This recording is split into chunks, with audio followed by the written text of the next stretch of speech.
Assalamualaikum warahmatullahi wabarakatuh. Kami dari kelompok 4, di sini kami akan sedikit mengulas tentang proyek studi kelayakan bisnis terhadap usaha Pancois. Kami beranggotakan 4 orang, yaitu saya sendiri, Sabira Arbarengganis, dan rekan-rekan saya, Deni Salsa Nadila Rahma, Salma Jauja, dan Widya Wijayanti.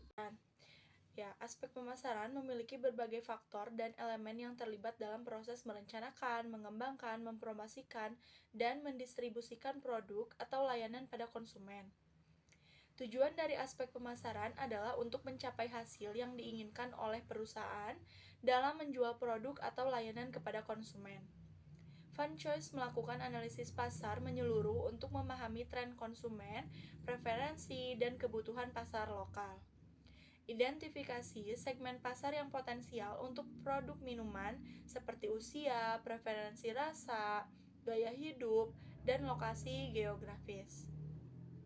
Kemudian ada aspek manajemen operasional, yaitu pasokan bahan baku, yaitu menjamin buah atau pasokan buah segar yang berkualitas. Kemudian ada proses produksi, yaitu merancang dan mengelola proses produksi jus buah, termasuk pemilihan buah, pencucian, pemotongan, penggilingan, pemeriksaan kualitas, dan pengemasan. Kemudian ada kontrol kualitas, yaitu penerapan kontrol kualitas selama seluruh proses produksi untuk memastikan bahwa jus buah yang dihasilkan memiliki standar kualitas yang ditetapkan.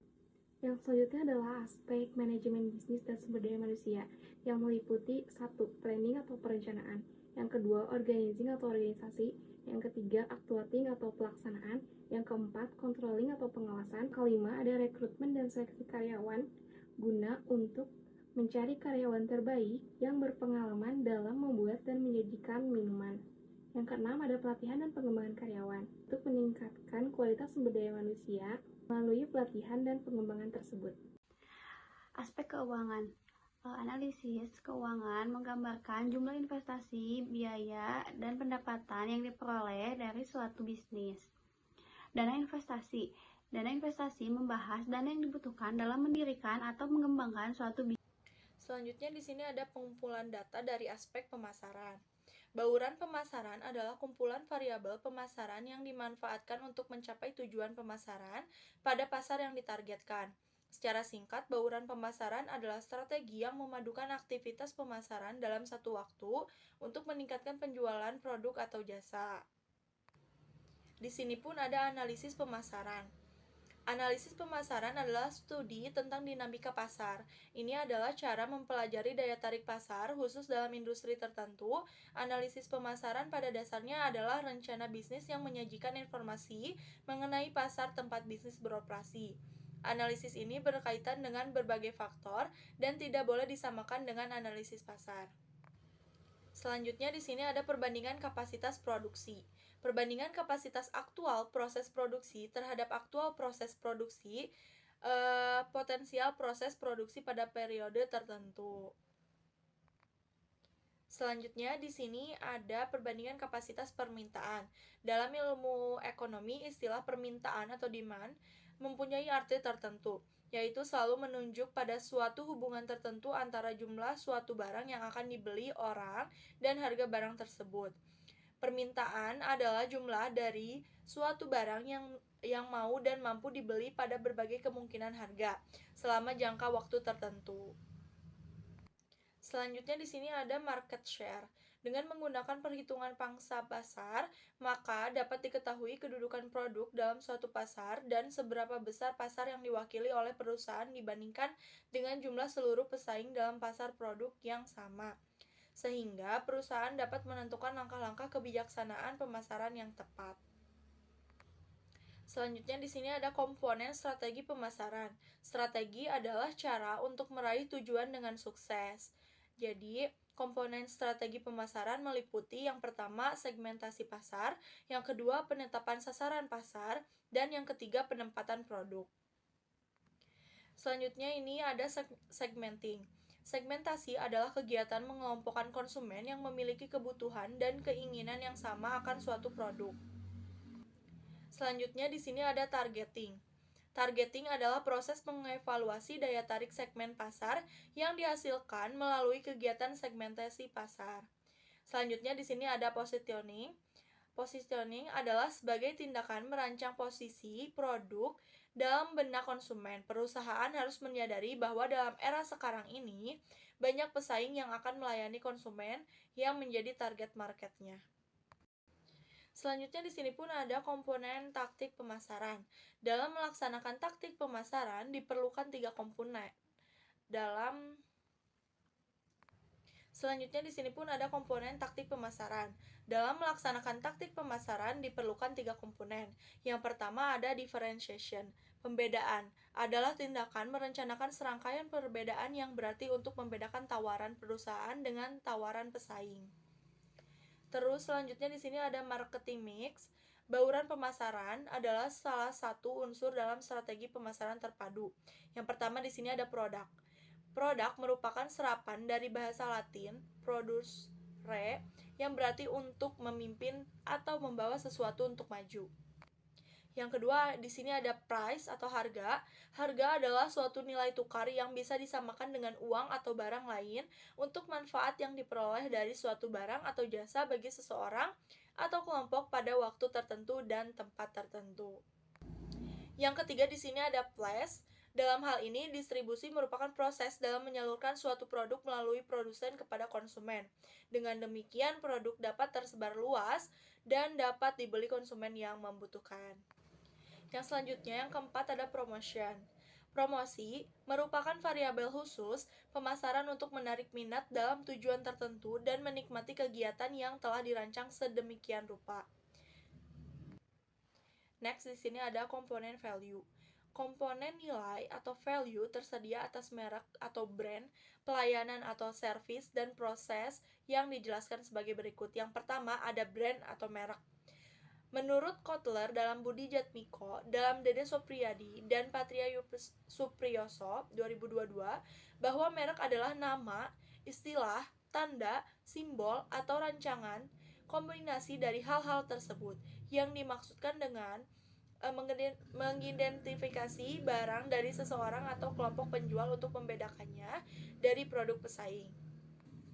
Dan yang selanjutnya ada service. Menurut Kotler dan Keller pada Idris Prakskasi 2020-147, pelayanan atau service value adalah nilai yang membedakan suatu produk dengan produk pesaingnya. Nilai pelayanannya dapat dilihat dari bentuk atau proses pelayanan yang diterima oleh pelanggan.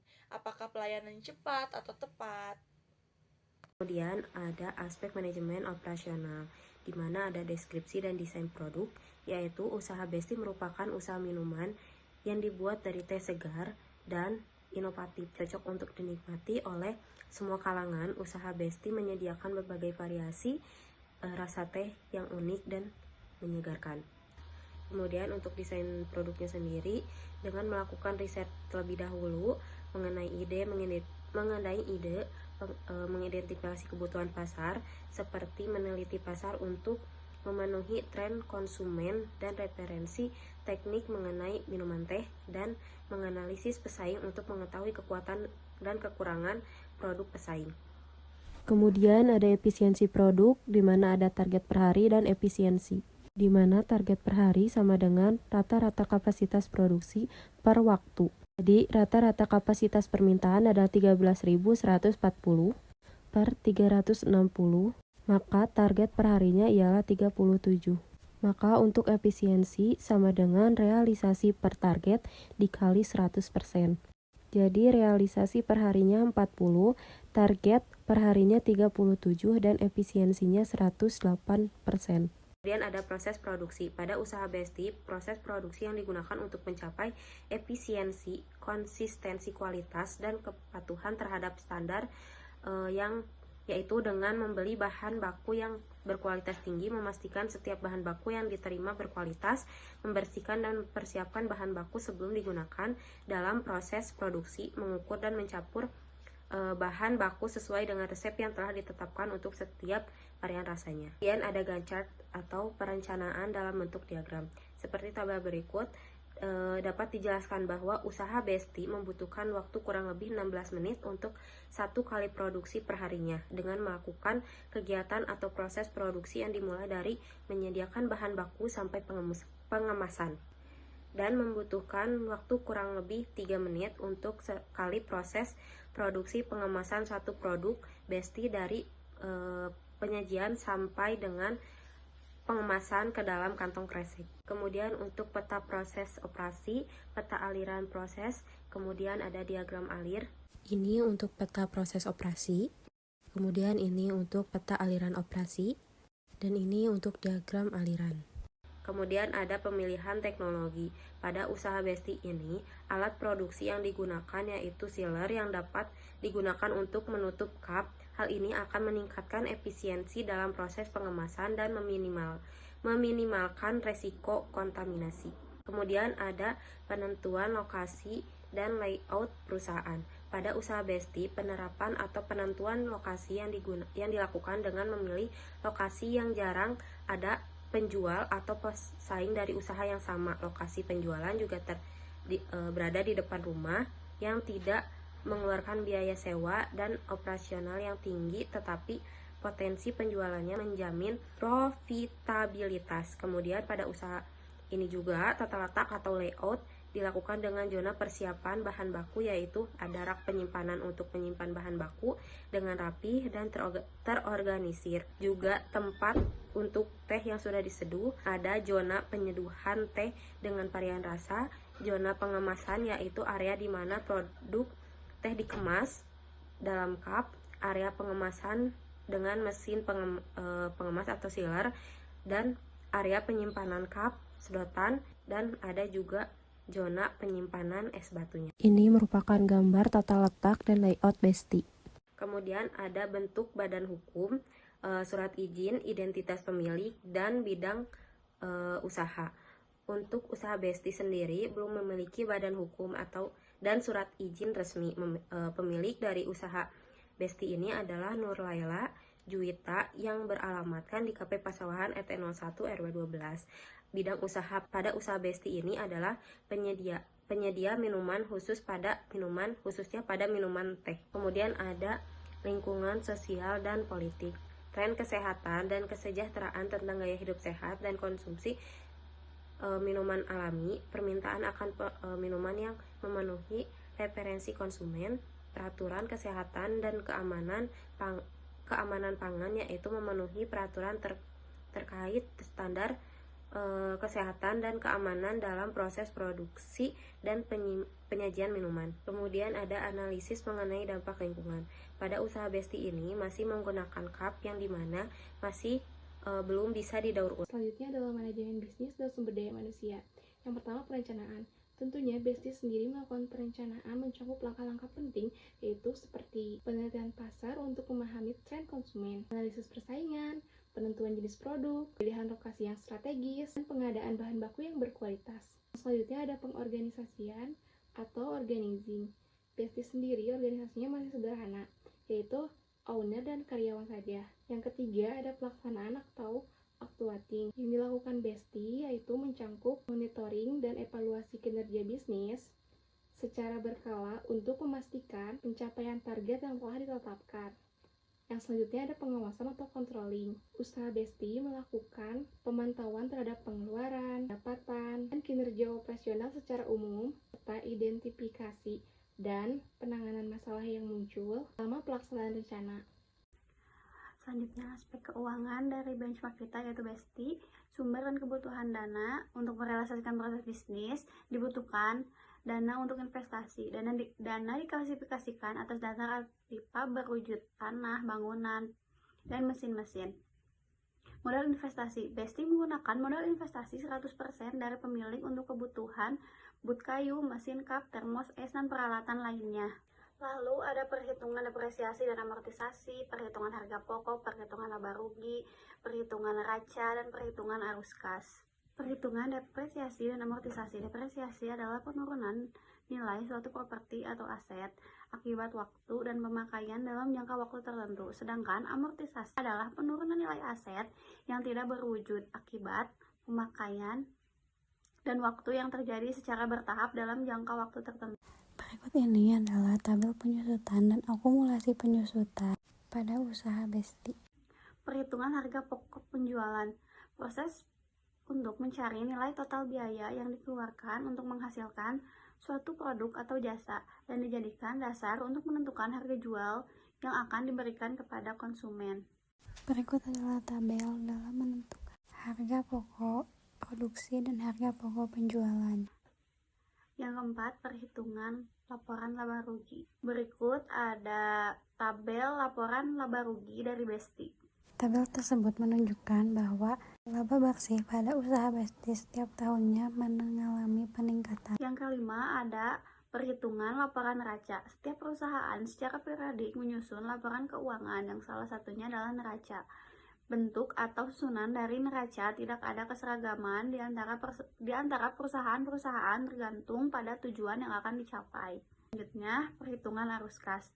Laporan perubahan kas cash flow statement disusun untuk menunjukkan perubahan kas selama satu periode tertentu. Berikut adalah tabel laporan arus kas pada usaha Besti yang mengalami kenaikan yang cukup signifikan pada tahun pertama ke tahun kedua, begitupun selanjutnya. Ini ada analisis dan pembahasan dari aspek pemasaran. Di sini ada analisis pasar. Franchise sudah melakukan analisis pasar, yang hasilnya adalah sebagai berikut.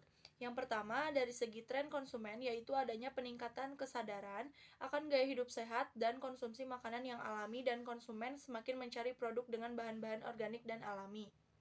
Yang kedua, dari segi segmentasi pasar, usaha jus sehat yang dibuat oleh Franchise ini bisa dikonsumsi semua kalangan. Namun, kami menargetkan kepada ibu hamil dan kelompok usia lanjut yang peduli dengan kesehatan. Dan yang ketiga adalah kualitas produk, yaitu Franchise itu sendiri sehat rendah gula. Yang kedua yaitu gaya hidup atlet atau orang yang aktif secara fisik yang mencari jus sehat dengan tambahan elektrolit atau protein untuk mendukung pemulihan otot dan energi.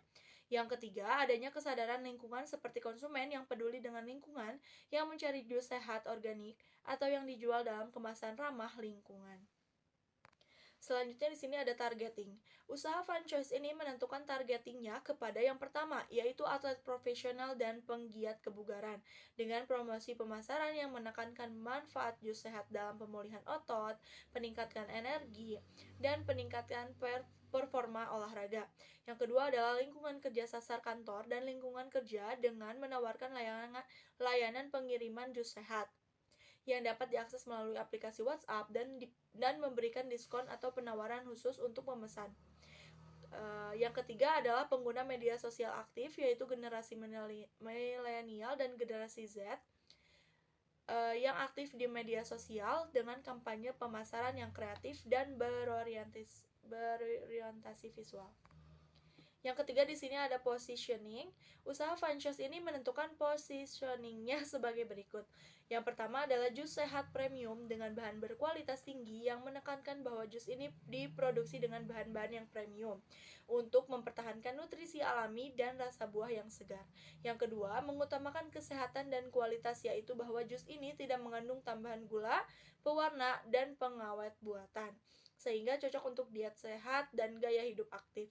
Yang ketiga, jus sehat ini dengan rasa dan tidak biasa, maksudnya adalah bahwa jus ini merupakan kombinasi buah-buahan dan bahan-bahan alami yang akan memberikan pengalaman rasa yang berbeda. Next, di sini ada komponen taktik pemasaran. Yang pertama ada differentiation. Beberapa poin differentiation franchise, yaitu yang pertama adalah bahan-bahan berkualitas tinggi, menonjolkan penggunaan bahan-bahan organik dan alami yang berkualitas tinggi, serta proses produksi yang mempertahankan nutrisi dan rasa buah yang autentik. Yang kedua adalah variasi rasa yang unik, menawarkan kombinasi rasa yang unik dan tidak biasa, seperti campuran buah-buah eksotis atau paduan buah dan sayuran yang kreatif, untuk memberikan pengalaman rasa yang berbeda dari jus sehat lainnya yang di pasar. Yang ketiga adalah konsistensi dan kualitas, menekankan konsistensi dalam rasa, tekstur, dan kualitas produk secara keseluruhan, sehingga konsumen dapat mengandalkan produk untuk memberikan pengalaman yang sama setiap kali mereka beli. Selanjutnya di sini ada marketing mix. Yang pertama ada produk. Produk jus sehat dengan varian rasa yang unik dan kualitas premium. Penawaran jus sehat organik, cold press, dan tanpa bahan tambahan seperti gula. Variasi jus khusus untuk kebutuhan kesehatan tertentu seperti jus tinggi serat atau jus rendah gula. Next, yang kedua ada price. Penetapan harga yang sesuai dengan kualitas dan manfaat produk, mungkin sedikit lebih tinggi dibandingkan dengan jus konvensional untuk mencerminkan nilai tambah kesehatan. Penawaran paket bundle atau diskon untuk pembelian dalam jumlah besar atau langganan bulanan. Yang ketiga di sini ada place, menggunakan booth container yang berada di Jalan Mekar Laksana, Mekarwangi, Kecamatan Bojongloa Kidul, Kota Bandung, Jawa Barat. Yang keempat ada di sini ada promotion, kampanye pemasaran melalui media sosial pastinya dengan menekankan manfaat kesehatan dan kualitas premium produk. Promosi penjualan seperti diskon, kontes, atau hadiah untuk meningkatkan kesadaran merek dan memperluas pangsa pasar. Selanjutnya di sini ada komponen value. Yang pertama ada brand atau merek. Fun Choice adalah merek jus sehat yang memproduksi jus buah dan sayuran organik dengan kualitas premium. Produk-produknya dibuat dengan proses cold press yang mempertahankan nutrisi alami dan rasa buah yang autentik. Fun Choice menawarkan berbagai variasi jus sehat, mulai dari jus buah, tunggal, hingga campuran buah-buah eksotis dan sayuran hijau. Dan yang kedua di sini ada service. Paket langganan jus sehat menawarkan paket langganan bulanan atau mingguan yang berisi jus sehat yang dipersonalisasi sesuai dengan preferensi dan kebutuhan nutrisi pelanggan. Daur ulang. Kemudian ada aspek manajemen operasional untuk usaha Fun Choice. Pada aspek manajemen operasi ini ada deskripsi dan desain produk, yang dimana Fun Choice adalah sebuah usaha jus buah kesehatan yang segar dan tidak mengandung gula tambahan, dirancang untuk memberikan nutrisi baik bagi tubuh, yang dibuat dari buah-buahan segar terpilih yang kaya akan antioksida, vitamin, dan mineral alami, juga membantu menjaga kesehatan dan vitalitas tubuh. Kemudian ada desain produk. Desain produk yang digunakan oleh Fun Choice yaitu dengan menggunakan kemasan botol transparan yang memungkinkan pelanggan bisa melihat warna dan kelezatan jusnya. Selain itu juga kita tetap bisa menjaga kualitas dan kebersihan produk. Label pada tabel menggunakan logo Fun Choice yang menarik, adapun space nama konsumen dan untuk varian rasanya. Kemudian ada efisiensi produk. Ini target perharinya dan ini efisiensinya. Kemudian ada proses produksi. Proses produksi pada usaha Fun Choice ini melibatkan serangkaian langkah mulai dari persiapan bahan baku hingga penyajian produksi akhir pada pelanggan. Kemudian ada pemilihan teknologi. Fun Choice menggunakan teknologi mesin blender yang cukup canggih dengan fitur pemilihan kecepatan dari blender itu sendiri. Pada tabel Gantt chart menjelaskan bahwa usaha Fun Choice membutuhkan waktu kurang lebih 15 menit untuk menyiapkan satu produk jus buah yang dimulai dengan pengupasan sampai pengemasan dan penyajian kepada konsumen. Ada peta proses operasi menjelaskan bahwa langkah-langkah pembuatan jus buah yang dimulai dengan pengupasan buah hingga pengemasan produk yang sudah jadi. Kemudian ada tabel peta aliran proses. Kemudian ada diagram aliran, bentuk badan hukum, surat izin, identitas pemilik, dan bidang usaha. Karena usaha Fun Choice ini merupakan usaha yang baru saja dirintis, oleh karena itu belum memiliki badan hukum dan surat izin usaha. Untuk identitas pemiliknya dirintis oleh Sabira Arbarengganis, Salma Jauja, Denisa Salsana Dilarahma, dan Widya Wijayanti. Fun Choice merupakan usaha yang bergelut di bidang minuman, jus. Kemudian ada lingkungan sosial dan politik. Secara sosial, peningkatan kesadaran akan pentingnya gaya hidup sehat telah meningkatkan permintaan akan produk-produk kesehatan seperti jus buah. Selain itu juga tren yang mempengaruhi referensi konsumen. Kemudian secara politik, regulasi terkait kesehatan dan keamanan makanan serta kebijakan pajak dan subsidi terkait pertanian dapat mempengaruhi harga dan ketersediaan bahan baku untuk produksi jus buah kesehatan. Oleh karena itu, pemahaman yang baik terhadap dinamika lingkungan sosial dan politik sangat penting bagi kesuksesan usaha jus buah kesehatan dalam memenuhi permintaan pasar dan memenuhi regulasi yang berlaku. Analisis mengenai dampak lingkungan. Analisis ini melibatkan evaluasi terhadap penggunaan sumber daya alam. Usaha jus buah kesehatan dapat mengadopsi praktek produksi berkelanjutan seperti memilih bahan baku dari petani lokal yang menggunakan praktik pertanian ramah lingkungan dan memanfaatkan sisa-sisa buah sebagai kompos atau bahan baku tambahan untuk produk lain. Yang selanjutnya adalah aspek manajemen bisnis dan sumber daya manusia yang dilakukan oleh Pancois. Yang pertama adalah perencanaan. Pancois telah melakukan perencanaan seperti riset pasar, memilih lokasi yang strategis, memilih bahan baku yang kualitas, serta segar, investasikan dalam peralatan, melakukan strategi pemasaran yang efektif, dan branding yang kuat. Memastikan juga telah memperoleh izin dan lisensi yang diperlukan oleh Pancois tersebut. Perorganisasian yang dilakukan oleh Pancois agar bisnisnya berjalan dengan lancar, yaitu dengan cara membuat struktur organisasi. Di dalamnya terdapat owner, karyawan, dan kasir yang tentunya akan melakukan job desk-nya masing-masing dengan baik dan jelas. Yang selanjutnya untuk pelaksanaan atau actuating, tentu saja Pancois dalam menjalankan usaha jus buah-buahan sehat telah melakukan pelaksanaan yang melibatkan langkah-langkah konkret untuk menjalankan operasi bisnisnya dengan baik. Ini termasuk membuat jus dengan bahan-bahan segar dan berkualitas tinggi, berikan pelayanan ramah kepada pelanggan, dan memastikan kualitas dan kebersihan produk yang dihasilkan. Pengawasan atau controlling, Pancois mengawasi kualitas bahan baku, proses produksi, kualitas produk akhir, kesediaan, biaya dan keuangan, serta pemasaran dan penjualan. Dan untuk sistem rekrutmen dan seleksi karyawan, Pancois mencari karyawan yang memiliki pengalaman sebelumnya, yang mampu membuat dan menyajikan produk, dan memberikan pelayanan dengan sopan dan ramah kepada konsumen. Dan untuk bagian kasir, Pancois mencari yang diutamakan, memiliki pengalaman yang relevan dalam dunia perkasiran, dinilai dari kejujuran, serta kerapihan dalam catatan administrasinya. Di web selanjutnya ada aspek keuangan dari usaha yang akan didirikan, yaitu Pancois. Yang pertama ada tabel sumber dan kebutuhan dana akan dialokasikan untuk apa saja. Berikut tabelnya. Lalu ada perhitungan harga pokok yang terdiri dari modal kerja operasi, harga pokok produksi, dan laporan harga pokok penjualan. Rencana pinjaman dan pengembalian menggunakan modal dari investasi pemilik dan pinjaman bank. Karena menggunakan modal tersebut, bisnis dapat memiliki kontrol yang lebih baik atas keputusan keuangan dan operasional, serta memiliki keterjaminan bahwa modal tersebut akan digunakan dengan tujuan bisnis yang spesifik. Selanjutnya ada perhitungan proyeksi laba rugi. Dari tabel di atas menunjukkan bahwa setiap tahun Pancois mengalami peningkatan laba. Yang keenam ada perhitungan proyeksi neraca. Lalu selanjutnya ada perhitungan proyeksi arus kas. Berikut tabel laporan arus kas. Selanjutnya ada perhitungan proyeksi titik pulang. Berikut tabelnya. Selanjutnya perhitungan finansial rasio.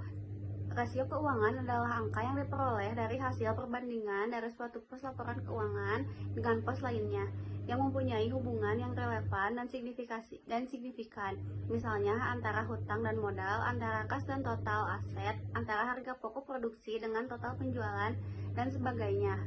Yang pertama, perhitungan rasio likuiditas. Rasio likuiditas adalah rasio yang menunjukkan kemampuan perusahaan dalam memenuhi seluruh kewajiban hutang-hutang jangka pendeknya. Berikut tabelnya. Selanjutnya ada rasio solvabilitas. Rasio solvabilitas adalah rasio yang digunakan untuk menghitung leverage perusahaan. Berikut adalah tabel perhitungan rasio solvabilitas dari Pancois. Perhitungan rasio profitabilitas. Rasio profitabilitas atau rentabilitas merupakan rasio yang menunjukkan kemampuan perusahaan dalam mencetak laba. Berikut tabel perhitungan rasio profitabilitas. Selanjutnya ada perhitungan rasio aktivitas. Rasio aktivitas adalah rasio yang menunjukkan efektivitas manajemen perusahaan dalam mengelola bisnisnya. Berikut tabel perhitungan rasio aktivitas pada usaha Pancois. Analisis perhitungan investasi. Perhitungan payback periode. Payback periode merupakan suatu periode yang diperlukan untuk menutup kembali pengeluaran suatu investasi dengan menggunakan aliran kas masuk neto yang diperoleh. Berikut tabel perhitungan payback periode pada usaha Pancois. Profitability Index. Metode Profitability Index atau benefit cost ratio merupakan metode yang memiliki hasil keputusan sama dengan metode NVP. Berikut adalah Tabel perhitungan Profitability Index pada usaha franchise. Perhitungan NPV. Metode NPV ini merupakan metode untuk mencari selisih antara nilai sekarang dari aliran neto dengan nilai sekarang dari suatu investasi. Perhitungan IRR. Metode internal Rate of Return merupakan metode penilaian investasi untuk mencari tingkat bunga yang menyamakan nilai sekarang dari aliran kas neto. Berikut tabel perhitungan IRR pada usaha franchise dengan bunga diasumsikan 42%. Dan selanjutnya di sini ada analisis SWOT, aspek pemasaran dari produk franchise. Yang pertama ada kekuatan. Franchise ini menawarkan jus buah sehat dan menyediakan berbagai macam menu sesuai kebutuhan pelanggan, dan juga franchise ini pun secara tidak langsung memberikan edukasi hidup sehat kepada masyarakat. Yang kedua, di sini ada kelemahannya. Kekurangannya adalah tidak lamanya ketahanan produk itu sendiri karena produk dari franchise tidak memakai bahan pengawet sama sekali, dan juga ketersediaan buahnya pun mengikuti musim yang ada. Yang ketiga, di sini ada peluang. Peluangnya bisa menjangkau pasar yang lebar karena jus sehat itu sendiri masih sedikit pesaingnya, dan karena adanya kesadaran hidup sehat dari masyarakat itu sendiri yang membuat jus sehat sedang digemari banyak kalangan. Dan yang keempat, di sini ada ancaman.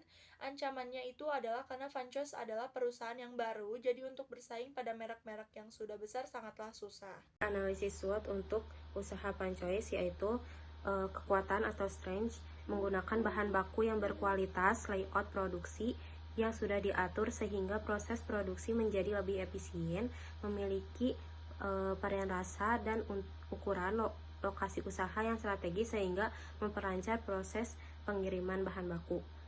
Kemudian untuk kelemahan, tidak menggunakan teknologi mesin sealer untuk pengemasan produk dan masih menggunakan botol plastik.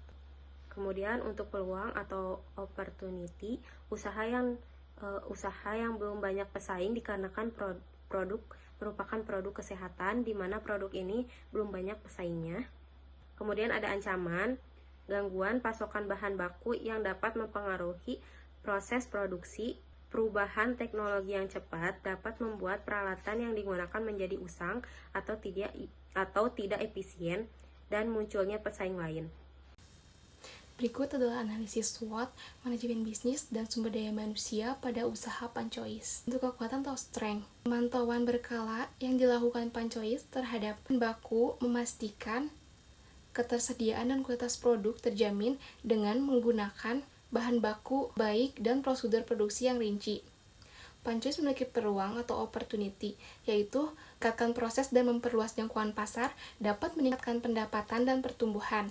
Yang selanjutnya adalah kelemahan. Franchise memiliki kelemahan yaitu skala usaha yang terbatas dapat mempengaruhi kemampuan franchise dalam menghadapi penurunan pasar.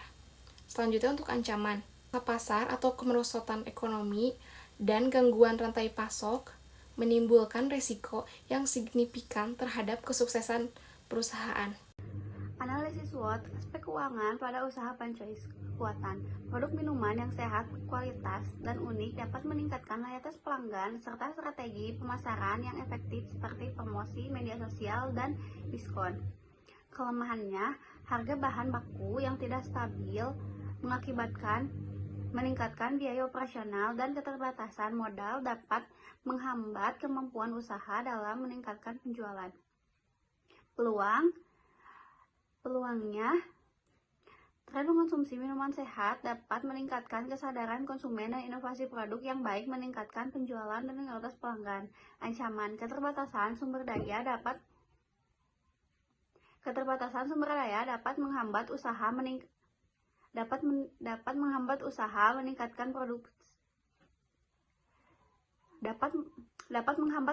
dalam meningkatkan produksi dan penjualan. Ketergantungan pada pasar yang relatif kecil juga dapat menghambat usaha dalam meningkatkan penjualan. Di sini ada kesimpulan dari aspek pemasaran. Franchise dapat mengoptimalkan penetrasi pasar dan meningkatkan daya saingnya dengan mengedepankan nilai-nilai kualitas, kesehatan, dan responsibilitas lingkungan sesuai dengan tren dan permintaan pasar yang ada. Vanchos memiliki untuk membagi pasar mereka berdasarkan kondisi kesehatan khusus, gaya hidup aktif, dan kesadaran lingkungan. Ini memungkinkan mereka untuk menyesuaikan produk dan pesan pemasaran sesuai dengan kebutuhan dan preferensi setiap segmen. Vanchos memiliki keunggulan dalam menyediakan jus buah sehat dengan beragam pilihan dan mendorong interaksi pelanggan untuk membangun kepercayaan. Namun, ada tantangan terkait ketahanan produk yang terbatas karena tidak menggunakan bahan pengawet dan ketergantungan pada ketersediaan buah yang tergantung pada musim. Namun, ada peluang besar untuk memanfaatkan pasar yang masih sedikit pesaingnya dan meningkatkan kesadaran masyarakat akan gaya hidup sehat. Ancaman utamanya adalah pesaing dengan merek besar yang sudah mapan. Sekian presentasi dari saya. Wabillahi taufiq wal hidayah. Wassalamualaikum warahmatullahi wabarakatuh. Dari aspek manajemen bisnis dan sumber daya manusia yang disajikan dalam deskripsi tersebut dapat disimpulkan bahwa Vanchos memiliki fondasi yang kuat, perencanaan yang matang, pengorganisasian yang efisien, pelaksanaan yang berkualitas, pengawasan yang cermat, serta pengembangan sumber daya manusia menjadi poin-poin kunci dalam menjalankan operasi bisnisnya. Kesimpulan dari aspek keuangan, untuk memulai bisnis membutuhkan investasi awal yang besar untuk peralatan, bahan baku, biaya operasional, dan tempat usaha. Evaluasi yang cermat terhadap biaya ini penting untuk memastikan investasi awal dapat terkendali dan memberikan pengembalian yang memadai. Perlu disusun rencana keuangan jangka panjang yang mencakup proyeksi pendapatan dan biaya untuk beberapa tahun ke depan. Hal ini membantu dalam mengidentifikasi sumber-sumber pendanaan tambahan yang mungkin diperlukan serta strategi pengembangan bisnis yang tepat. Manajemen kas yang efisien penting untuk memastikan kelangsungan operasional bisnis. Ini meliputi pemantauan arus kas, pengelolaan persediaan yang baik, dan pembayaran tepat waktu terhadap kewajiban keuangan. Perlu dilakukan analisis rasio keuangan untuk mengidentifikasi dan mengelola resiko-resiko potensial yang dapat mempengaruhi kinerja keuangan bisnis seperti fluktuasi harga bahan baku dan perubahan regulasi.